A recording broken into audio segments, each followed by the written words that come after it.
اللہ تعالیٰ کا شکر ادا کرتے ہیں کہ آپ حضرات سے ملنے اور آپ سے بات کرنے کا یہ موقع ملا۔ اللہ تعالیٰ اس کو ہم سب کے لیے نافع بنا دے۔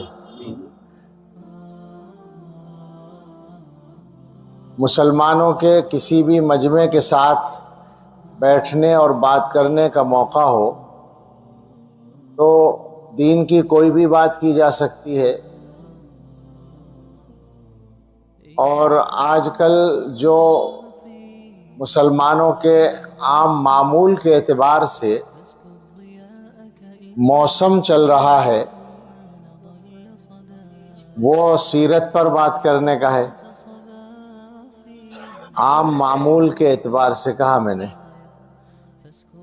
ربیع الاول کا مہینہ ہے جس میں سید الاولین والآخرین رحمت للعالمین حضرت محمد الرسول اللہ صلی اللہ تعالی علیہ وسلم دنیا میں تشریف لائے۔ اب اس مناسبت سے لوگ مسلمان مختلف ملکوں میں، اور خاص طور سے ہمارے جو یہ 3 ملک ہیں جو پہلے ایک تھا بر صغیر، اس میں خاص طور سے ربیع الاول کے ابتدائی 12 دنوں کو، اور بعض لوگ فقط 12 تاریخ کو رسول اللہ صلی اللہ تعالی علیہ وسلم کو یاد کرنے کا ریکارڈ بناتے ہیں۔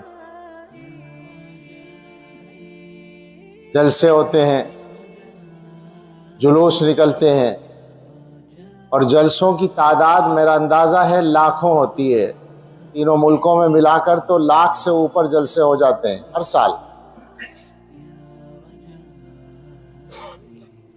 ہمارے ذہن میں اس سے 2 سوال پیدا ہوتے ہیں، اور یہ 2 سوال میں اب ہر جگہ کرتا ہوں۔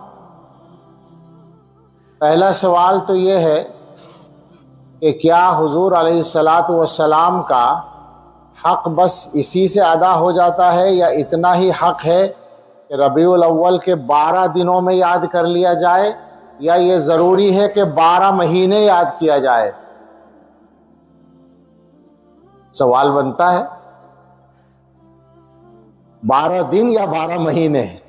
یہ میں اس لیے بولنے کل اللہ نے میرے دل میں ڈالا، یہ یاد رہے گا ذرا۔ حق تو یہ ہے کہ 12 مہینے یاد کریں، یعنی روزانہ رسول اللہ صلی اللہ تعالی علیہ وسلم کی سیرت، اور سیرت کا مطلب صرف حالات نہیں، تعلیمات بھی سیرت میں شامل ہیں۔ اس جامع معنی کے اعتبار سے روزانہ حضور علیہ السلام کی سیرت کا کچھ حصہ احادیث کی کتابوں سے اور سیرت کی کتابوں سے ہمارے گھروں میں، ہماری مجلسوں میں پڑھا جائے، سنا جائے، اور روزانہ اس میں ایک وقت ہمارا مشغول ہو، اور یہ کام 12 مہینے ہو۔ یہ ہماری ضرورت ہے، اور رسول اللہ صلی اللہ تعالی علیہ وسلم کا حق ہے کہ ان کو یاد اتنا کیا جائے۔ تو ہم لوگ 12 دن یاد کر کے سمجھتے ہیں کہ ہم نے حق ادا کر دیا۔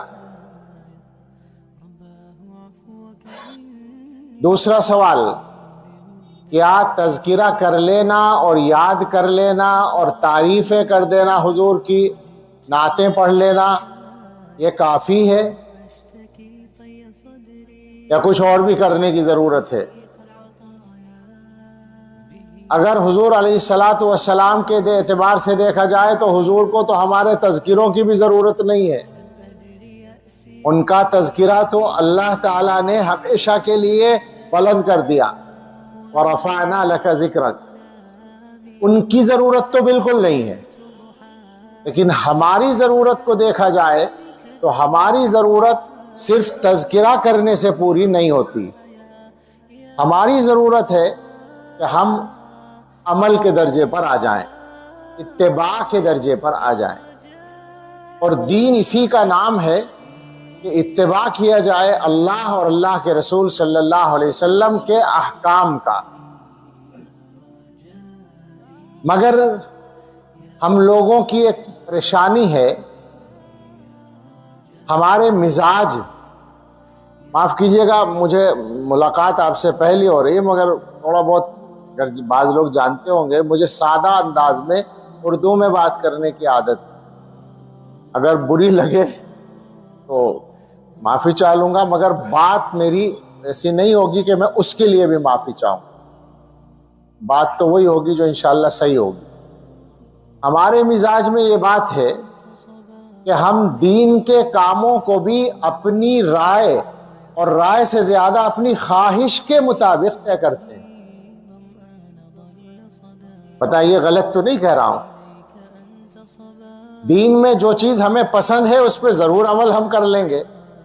اچھا، اس کے بہت سارے پہلو ہیں. مثلا عمل کا لفظ آ گیا تو میں مثال سے سمجھاؤں. بعض لوگوں کے مزاج میں نماز کی پابندی ہوتی ہے، وہ پکے نمازی ہیں، مسجدوں میں ہمیشہ نظر آتے ہیں، مگر زبان کی احتیاط نہیں ہوتی تو جھوٹ بولتے رہتے ہیں، غیبت کرتے رہتے ہیں، لوگوں کو برا کہتے رہتے ہیں. نمازی پکے. تو اب ان کو کیا کہا جائے؟ کیونکہ نمازی پکے ہیں لہٰذا پورے دیندار ہیں؟ پورے دیندار تو نہیں ہیں. دین کا جو حصہ ان کو اچھا لگ رہا ہے یا ان کے مزاج کے مطابق اس پہ عمل کر رہے ہیں. بعض آدمی ایسے ہوتے ہیں کہ حلال کمانا ضروری سمجھتے ہیں، حرام کا ایک پیسہ نہ آ جائے، بالکل اپنی محنت کا کھائیں گے، اور کھڑے ہوتے ہیں وہ مسجد کا کبھی رخ نہیں کرتے. ان کے ذہن میں یہ ہے کہ حرام کمانا بہت بڑا گناہ ہے. ان سے کوئی پوچھے نماز چھوڑنے کے بارے میں کیا خیال ہے، تو جو ان کے مزاج کا حصہ ہے دین کا اس پہ تو عمل ہو رہا ہے، اور جو مزاج میں شامل نہیں اسے چھوڑ رکھا ہے. یہ اگر آپ غور کریں گے تو یہ ہم سب کا حال ہے، اس سے کوئی بچا ہوا نہیں ہے. اب اس کی تفصیل چاہے جتنی کر لیں، اپنے حالات پر جوڑیے نا، اس کو اپنے حالات پر فٹ کیجئے. چونکہ باتیں کرنا مقصد نہیں ہے. میں تو تقریر کرتا ہی نہیں، اب پہلے کرتا تھا، اب باتیں ہی کرتا ہوں. باتیں کرنا بھی مقصد نہیں ہے. مقصد تو یہ ہے کہ ہم کچھ فائدہ اٹھائیں، اپنے اندر کچھ تبدیلی لائیں. تو سوچیں اس کو کہ ہم سے کہاں کہاں کمی ہو رہی ہے، گڑبڑ ہو رہی ہے. اب اسی میں اس بات کو جوڑ لیں کہ ہم لوگوں نے یا ہم میں سے کچھ ایک طبقے نے یہ سمجھ لیا کہ ربیع الاول کے مہینے میں رسول اللہ صلی اللہ علیہ وسلم کا ذکر خیر کر لیا جائے تو محبت کا حق ادا ہو جائے گا. یا یوں کہیے، دعویٰ نہیں کرتا کوئی محبت کا حق ادا ہو جائے گا، حضور کی محبت کا حق ادا تو ہو ہی نہیں سکتا، لیکن لوگ یہ سمجھتے ہیں کہ اس مہینے میں ایسا کرنا ضروری ہے. دونوں پہلو. اگر کوئی یہ سمجھتا ہو کہ 12 دن ذکر کرنے سے حق ادا ہو جائے گا تو یہ بھی اپنی عقل کا فیصلہ ہے، شریعت کا نہیں ہے. اور اگر کوئی یہ سمجھتا ہو کہ اس مہینے میں ان دنوں میں یہ کرنا ضروری ہے تو یہ بھی اپنی عقل کا فیصلہ ہے. شریعت میں کہاں ہے؟ شریعت میں ہوتا تو صحابہ کرام سب سے پہلے کرتے، انہوں نے تو کبھی نہیں کیا. تو اس کا مطلب یہ ہے کہ یہ بھی ہم نے خود ہی بنا رکھا ہے. مسئلہ کیا ہے؟ دین اتباع کا نام ہے، اپنی چلانے کا نام دین نہیں ہے. کیونکہ ہم لوگوں کے مزاجوں میں یہ بات اتنی زیادہ رچی بسی ہے اپنے مزاج کے مطابق عمل کرنے کی، اور آگے اگر بول دوں اجازت ہو تو اپنی خواہش کے مطابق، ایک ہے رائے، ایک ہے خواہش کے مطابق عمل کرنے کی، تو بالکل ہمارا آوے کا آوا خراب ہے. اور حضور علیہ السلام فرماتے ہیں، ابھی میں نے حدیث پڑھی ہے، تم میں سے کوئی آدمی مومن نہیں ہو سکتا جب تک کہ اس کی خواہش اس دین کے تابع نہ ہو جائے